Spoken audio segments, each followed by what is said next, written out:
Bom dia, meus amados irmãos, graça e paz do Senhor Jesus. Vamos aos nossos minutos devocionais com a carta do apóstolo Paulo aos Filipenses. Estamos chegando próximo ao final. Hoje veremos o capítulo 4, versículos 8 e 9, quando o apóstolo Paulo fala de uma forma diferente de outros momentos da santificação, mas ao mesmo tempo sempre seguindo uma linha que ele gosta, que é a praticidade do assunto, né? E o apóstolo Paulo, que está falando para uma igreja, ele então conduz a igreja a um propósito de Deus, porque o propósito de Deus para a igreja é a santificação dela. De tal modo que o apóstolo diz: finalmente, irmãos, tudo o que é verdadeiro, tudo o que é respeitável, tudo o que é justo, tudo o que é puro, tudo o que é amável, tudo o que é de boa fama, se alguma virtude há e se algum louvor existe, seja isso o que ocupe o vosso pensamento.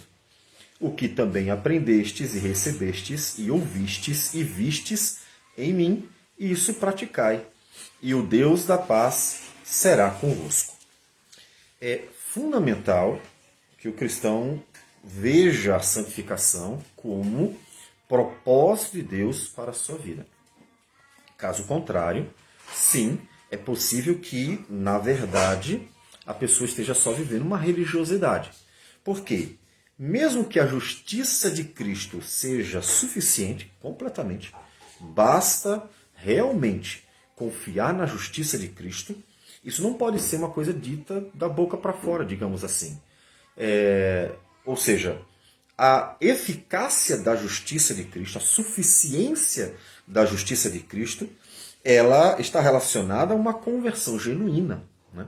A prova disso está em Hebreus, quando ele diz: segui a paz com todos e a santificação, sem a qual ninguém verá o Senhor. Ou seja, ele está dizendo que quer dizer que sem o processo de santificação ninguém vai herdar a vida eterna? Mas a justiça de Cristo não é suficiente? Por que então o processo de santificação ele é importante ou até mesmo necessário, né? Porque a união com Cristo ela tem que ser algo real, né? Observe que se não fosse assim, qualquer pessoa poderia ser considerada já salva, basicamente, nos nossos dias pelo menos, né? Por exemplo, nosso país é um país cristão em termos gerais. Se você perguntar a maior parte das pessoas, maior mesmo, e isso, claro, eu estou dependendo da denominação da religião, dentro do cristianismo, né? Estou considerando todas as facetas, né? Todas as possibilidades. Todos eles acreditam em Cristo. Então, todos eles estão salvos. Então, para que evangelizamos se mesmo uma pessoa que nunca ou uma vez na vida foi na igreja e diz: você acredita que Jesus é Senhor e Salvador? Sim, sim, sim, sim. A maior parte das pessoas vão dizer que sim. A maior parte das pessoas acredita na existência de Deus. A maior parte das pessoas, pelo menos no nosso país, né, acredita que quem é Jesus, né? Por isso, inclusive, é considerado um país religioso, né? E por isso temos festas religiosas, não temos? Então, se só basta, mais nada, se só basta dizer que acredita de alguma forma em Jesus ou em Deus, se isso é suficiente, para que a gente evangeliza? Se isso é suficiente. Evangelizamos porque a salvação, que é gratuita e por meio unicamente da justiça de Cristo, ela é aplicada ao pecador quando ele se une a Cristo de verdade, não da boca para fora. Ou seja, ele se uniu a Cristo genuinamente e recebeu de Cristo, nessa união com Cristo, recebeu de Cristo a justiça de Cristo. Entende? Então, tem que ser algo real. Por isso que Hebreus diz: sem a santificação, ninguém verá o Senhor. Ou seja, se a pessoa não está sendo alvo da obra redentora, o que é a obra redentora? A obra redentora é tudo que Deus fez para a redenção e, obviamente, toda a aplicação dela à nossa vida. Isso envolve, pensando no coração da obra redentora, a justiça de Cristo e a santificação no Espírito. Resumindo, esses dois elementos são necessários. Por isso que Hebreus fala. E é por isso que em todas as cartas, e não só o apóstolo Paulo, mas todo o Novo Testamento, aborda a santificação de uma forma necessária. Como nós já dissemos em outros momentos, não significa que o cristão alcançará em algum momento, daqui a 5, 10 anos, 20 anos, 30 anos, alcançará a perfeição. Não. Significa que ele está sendo alvo do operar do Espírito Santo. Por quê? Porque o operar do Espírito Santo, a santificação do Espírito Santo, é parte da obra redentora de Cristo. Ou seja, a obra não pode ser vista de forma separada ou resumida a Jesus morreu na cruz por mim, isso é a salvação. Não, a obra tem que ser vista por completo. Por isso, inclusive, podemos mencionar, o apóstolo Paulo, ele diz que fostes também vós, depois que ouvistes a palavra da verdade, o evangelho da vossa salvação, veja, olha a obra completa.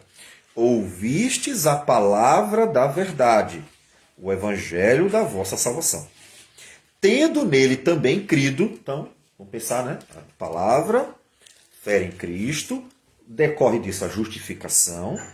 Tendo nele também crido, fostes selados com o Espírito da promessa, o qual é o penhor da nossa herança até o resgate da sua propriedade, em louvor da sua glória. O que é o penhor? É a garantia. O que o apóstolo está dizendo? Olha, a garantia de que nós vamos herdar a vida eterna é que o Espírito Santo nos foi dado. Ou seja, sem o Espírito de Deus, não há salvação. Porque a obra redentora é um conjunto, é uma obra triuna, né? É uma obra da Trindade, é uma obra do Pai que planejou, do Filho que executou todo, né? Inclusive, pensando aqui na história, né? Todo o seu sofrimento, morte, claro, focando no ato da justificação na cruz do Calvário, mas também do Espírito Santo. Se você me disser assim, mas eu creio em Jesus, não precisa de mais nada, então temos um problema. Porque você está excluindo a participação do Espírito Santo na obra da redenção, que inclusive é tratado como sendo a garantia da nossa salvação. Como é que eu sei que eu vou ser salvo? Isso é uma pergunta que já foi feita e é costumeiramente feita principalmente por cristãos novos, né?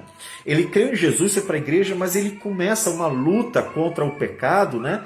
E nessa luta contra o pecado, ele muitas vezes sente a tristeza, né, de pecar e fica com aquela sensação de e agora? Eu, na verdade, acho que não sou cristão porque eu pequei contra o Senhor. Então, essa luta, que é uma luta grande, né, dentro do cristão, o cristão lutando contra o pecado, muitas vezes faz ele sentir que ele não é salvo. E aí ele pergunta assim, mas como é que eu sei que eu sou salvo de verdade? Porque eu criei em Jesus, tá, mas aí eu pequei, e aquele que se afastou e tal. E como é que isso funciona? Aí a palavra diz, o Espírito Santo é a garantia. E tanto que Paulo, em Romanos capítulo 8, diz assim, o Espírito testifica com o nosso Espírito que somos filhos de Deus. Ele é a garantia. E como é que ele se expressa? Né? Como é que ele se manifesta? Né? Você pode dizer assim, tá, o Espírito Santo é a garantia, entendi. Eu creio em Jesus, por meio do qual sou justificado, e a certeza de que isso não foi da boca para fora, ou seja, não é apenas uma mera religiosidade anônima, né? Como eu disse, normal no nosso país, não? Ou seja, não apenas mais um dessa massa, né, de cristãos anônimos, né? Como é que eu sei? É que o Espírito Santo me foi dado, o Espírito Santo foi dado para o cristão, e portanto a obra está completa, né? O Pai, o Filho e o Espírito Santo, a obra está completa, né? Os três atuando na obra da redenção. Aí ele pergunta, tá, mas como é que eu sei que ele me foi dado? Né? Essa é uma pergunta importante. Como eu sei que o Espírito Santo me foi dado? A resposta é pela santificação. Entende a importância? A santificação, que é esse processo de uma vida inteira, tá? Não tem 10 anos, 5 anos, dura um tempo e depois está resolvido o problema. Não, a santificação é o processo de uma vida inteira. E como processo de uma vida inteira, durante a vida toda você vai estar passando por ele, né? E uma vez que você vai estar passando por ele durante a vida toda, você deve ter paciência. A paciência de uma vida toda em que o Espírito Santo está operando em você. Então, por isso, sem a santificação, ninguém verá o Senhor. Então, o cristão precisa ver a obra por completo. Tá? Se ele define a salvação como uma obra de Cristo, mas anula o operar do Espírito Santo, está incompleta. Ou seja, você não pode negar a obra do Pai, nem a obra do Filho, nem a obra do Espírito Santo no projeto redentor, no plano de salvação. Se você anular o Pai, o Filho ou o Espírito Santo, está errado, está incompleto. E como disse Hebreus, diz, sem a santificação ninguém verá o Senhor. Então, o apóstolo Paulo diz, olha, santificai-vos, né? Que a vida de vocês seja tudo que é respeitável, tudo que é justo, tudo que é puro, tudo que é amável, tudo que é de boa fama, se alguma virtude há, se algum louvor existe, seja isso o que ocupa os vossos pensamentos. E aí, obviamente, você pensa, se tudo que é puro, virtuoso, amável, justo, deve ocupar nosso pensamento, significa que envolve a nossa vida. Né? Porque todas as nossas palavras, todos os nossos sentimentos e todas as nossas atitudes, elas condizem com o nosso pensamento. Né? Porque nós somos seres racionais. Né? Nós somos seres instintivos. Nós planejamos, nós temos vontade, nós queremos as coisas, então nós agimos de forma racional. Então, podemos dizer que envolver o nosso pensamento, ou seja, todos os nossos pensamentos estarem sendo conduzidos pela palavra de Deus e pelo Espírito de Deus, significa que a nossa vida inteira vai estar. E aí, observe, como é que eu vou ter em meus pensamentos tudo que é respeitável, justo, puro, amável, de boa fama, virtuoso, louvável. Como? Aí a Escritura nos diz, a tua palavra é a verdade, santifica-nos na verdade, a tua palavra é a verdade. E assim vai. Então, a Escritura é apresentada pelo próprio Deus como sendo a fonte objetiva de tudo aquilo que é respeitável, justo, puro, virtuoso, amável e assim por diante. Então, a própria Escritura é apresentada como sendo a fonte para que nós consigamos viver a santificação, consigamos viver aquilo que Deus quer de nós e que condiz com a santidade dele, condiz com quem ele mesmo é.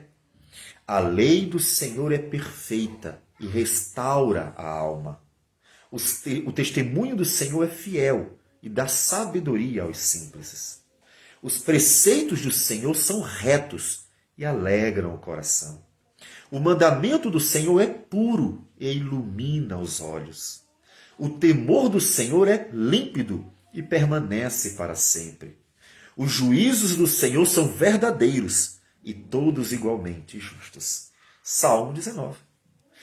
Então, como é que eu consigo ter pensamentos como o apóstolo Paulo menciona, respeitáveis, justos, puros e assim por diante? Pela palavra do Senhor. Então, observe que ele está falando do processo de santificação.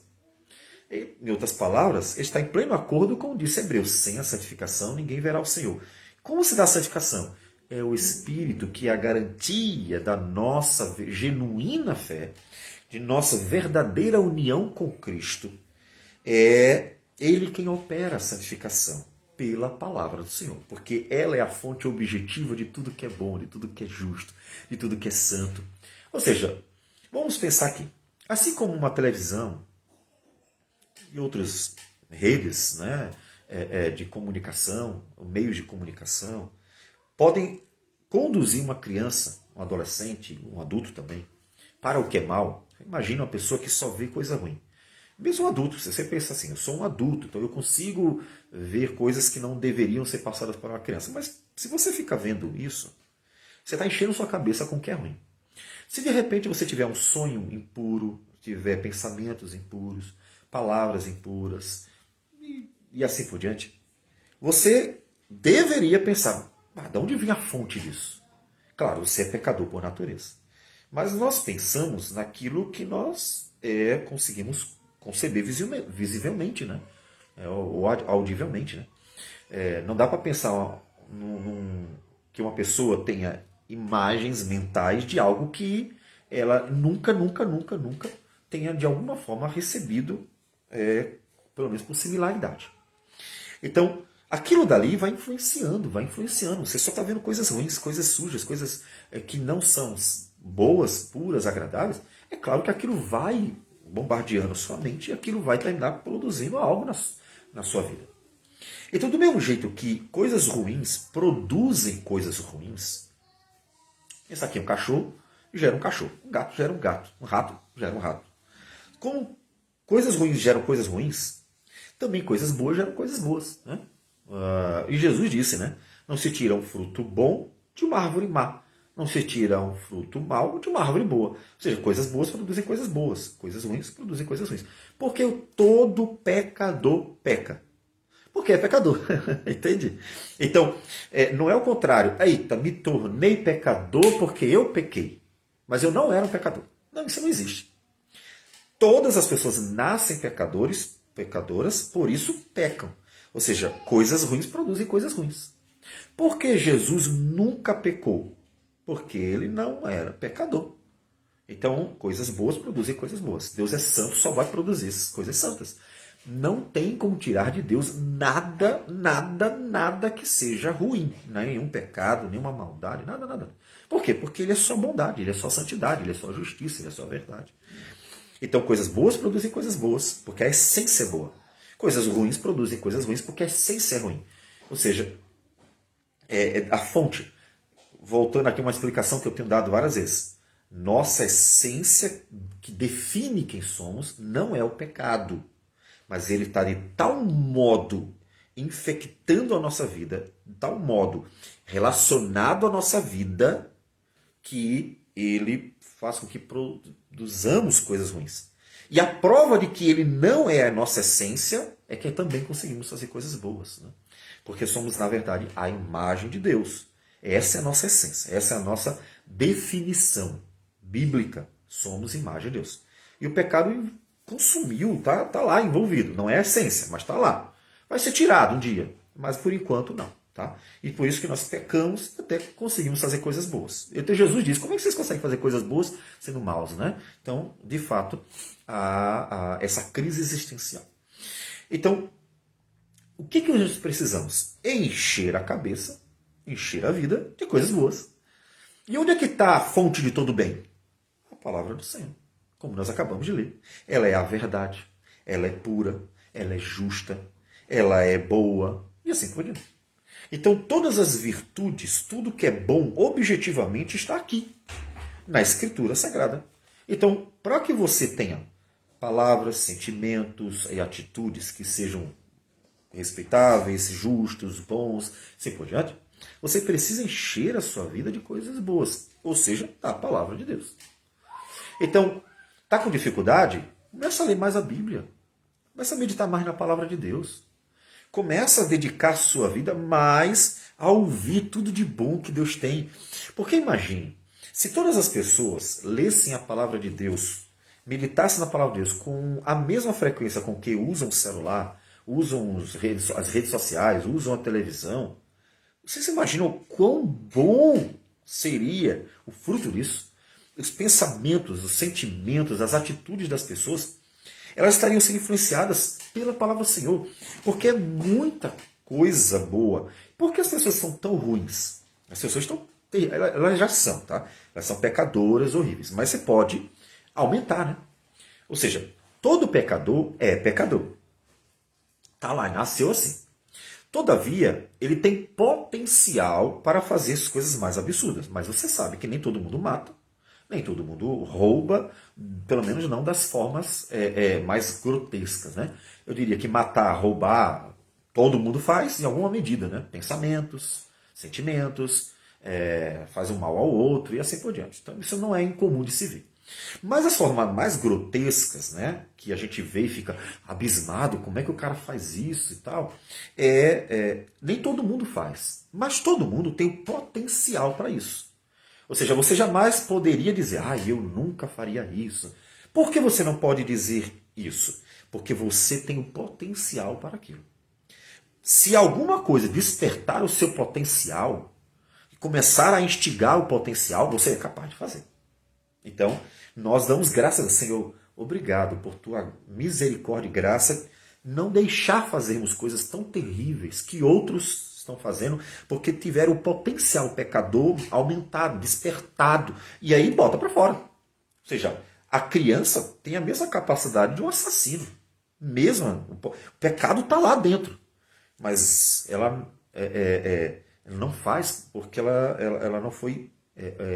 não deram a ela as condições. Ela tá, a capacidade no sentido interno, né? O potencial é o melhor termo. Ela tem potencial, ela tem dentro dela, até mesmo às vezes desejo, de fazer. Ela não faz porque não tem as condições. Né? E a educação vai ajudar a frear, a educação vai ajudar a guardar algo que está lá dentro, mas está lá dentro.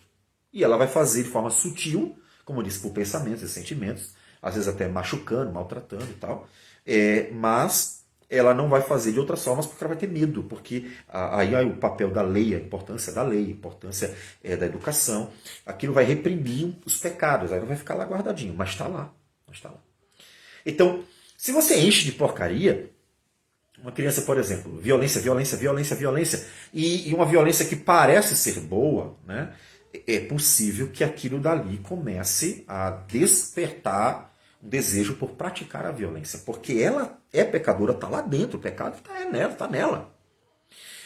Portanto, imagine agora quão maravilhoso é educar desde a infância pessoas na palavra do Senhor.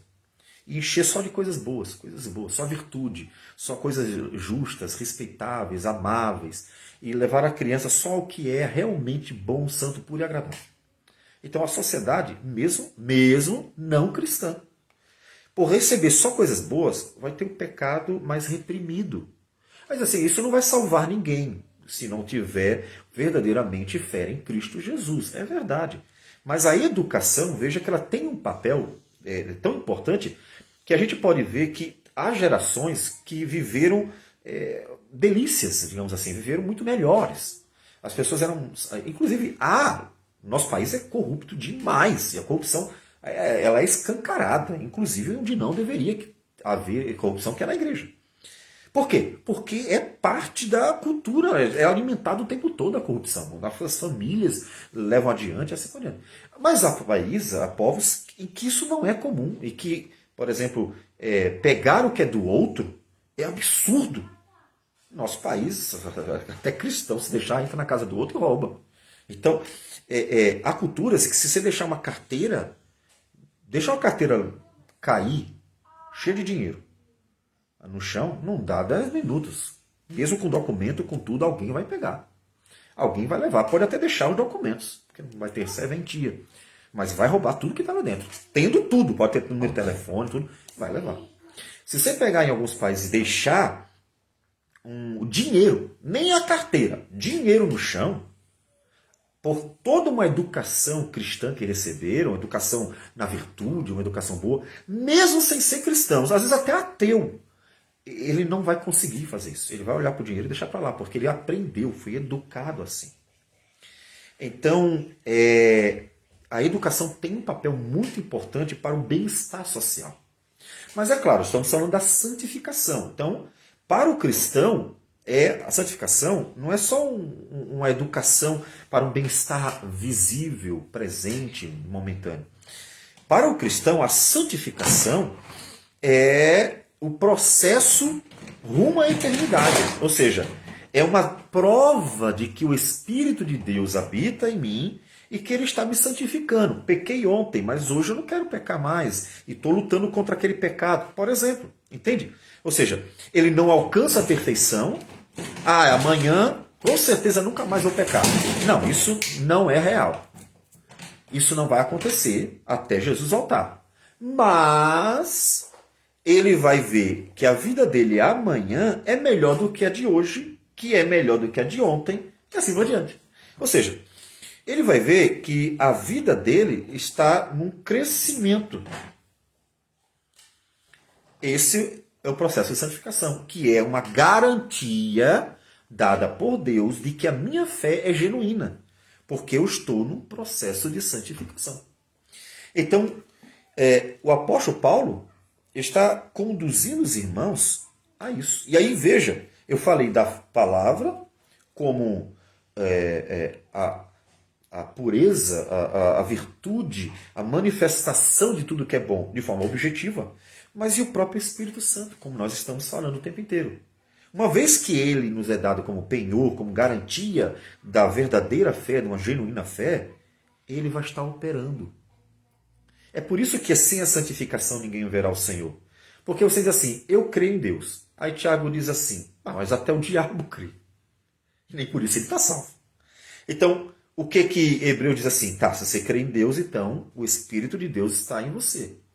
Na verdade, Paulo vai falar, o Espírito Santo nos é dado como garantia. E aí Hebreus vai dizer assim, e logo, consequentemente, a santificação está em processo. Então, percebe? Então, quando você observar a salvação, olhar, se quer entender mesmo, você tem que olhar para o todo, o conjunto inteiro. A salvação é esse conjunto inteiro. É a justiça de Cristo, só confiamos nela, não temos justiça, nem no processo de santificação podemos confiar na nossa justiça. Hoje eu estou mais santo, então agora eu posso confiar na minha justiça, né? Não, e você não entendeu a justificação pela fé. Nunca confiaremos na nossa justiça, nunca. Jamais diremos, fui salvo porque eu cresci tanto na fé, ou tanto na virtude, tanto na bondade, que hoje Deus olha para mim e diz, é por isso que você vai ser salvo. Nunca, jamais, em tempo algum. Isso não existe. A salvação é unicamente pela justiça de Cristo. Ou seja, não temos como confiar na nossa justiça, porque não temos justiça em si mesmo. Mas a justiça de Cristo, sim, ela é o começo de uma obra grande. Ela é um ponto de uma obra grande, que envolve a santificação. Lá na frente envolve um outro elemento, que é a glorificação. É quando vai ser tirado o pecado, consequentemente também tirado a morte. E aí sim, a obra está completa. Mas a santificação tem que acontecer. Se você não estiver passando pelo processo de santificação, se você é o mesmo hoje que foi ontem e será amanhã o mesmo que foi hoje e ontem, então alguma coisa está errada. Você apenas é talvez um cristão anônimo. Como eu disse, o Brasil ele tem um cristianismo que é da boca para fora, né? As pessoas dizem que acreditam, elas não vão negar. Na Páscoa, inclusive, vão fazer uma série de ritos tradicionais. No Natal vão fazer ritos tradicionais. Isso não vale nada. É só uma religiosidade tradicional, tradicionalista. Elas não verdadeiramente estão unidas a Cristo ou amam a Cristo. Lembre, o primeiro grande mandamento é amarás o Senhor teu Deus. Isso sim é uma expressão de fé. Um amor genuíno. Eu amo a Deus. É uma fé que, portanto, produz algo. Né? E isso vai crescendo pela santificação. Então, cultive pela leitura da palavra tudo que é bom. E ore ao Senhor, confiando no poder do Espírito Santo, para que ele aplique ao seu coração tudo que é bom. Ou seja, o Espírito Santo é que vai estar operando para que essa palavra ela produza muitos e muitos frutos.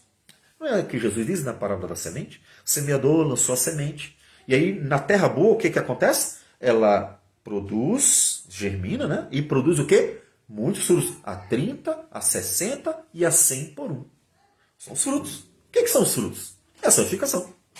Observe que ele considera a santificação. Interessante que nessa parábola do semeador, a semente caiu em todos os 4 terrenos. Ela caiu lá. Só que, e outra, é interessante que também germinou. É interessante que, mesmo no terreno que era rochoso, muito superficial, né, pouca terra, mas o texto diz que brotou, só que secou logo, né? Secou logo. Né? Só teve um, na verdade, né, que os pássaros foram lá e comeram. Né? Na verdade, esse mais raso que os pássaros comeram, né, corrigindo aqui. Mas os outros dois, entre os espinhos, ele brotou, só que secou. Né? Então, algo aparente, ele fala de uma alegria aparente, né, com aquilo que ele recebeu, mas logo desaparece. Não era genuíno, não era real. Realmente não houve uma verdadeira conversão. É apenas aparente. Então, a santificação é uma confirmação de uma fé genuína. Ela não é a causa. Eu sou justificado porque hoje eu sou mais santo. Não. Você é justificado por Cristo, mas ela é uma comprovação, é uma garantia que a sua fé é genuína. Porque, como disse, qualquer pessoa pode dizer que crê e crê. Como disse Tiago, até o diabo. Né? E ele dá até tudo que ele ensinou como sendo o elemento objetivo, como nós falamos, a Escritura. O que aprendestes, recebestes, ouvistes e vistes, isso praticai. Veja, a fé objetiva, ou a virtude objetiva, a verdade objetiva, a palavra de Deus. O operar subjetivo, porque tem a ver com o sujeito, né, o agir do Espírito no sujeito, é o agir do Espírito Santo, que pela palavra vai transformando, santificando e tornando cada vez mais nossa vida parecida com o Senhor Jesus. Então, olhe para você e, Senhor, Deus, eu estou sendo santificado? Eu estou realmente vivendo uma fé genuína? Eu preciso olhar isso.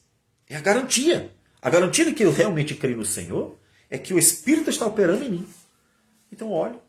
E se porventura você se acomodou e está preocupado, opa, isso é um bom sinal.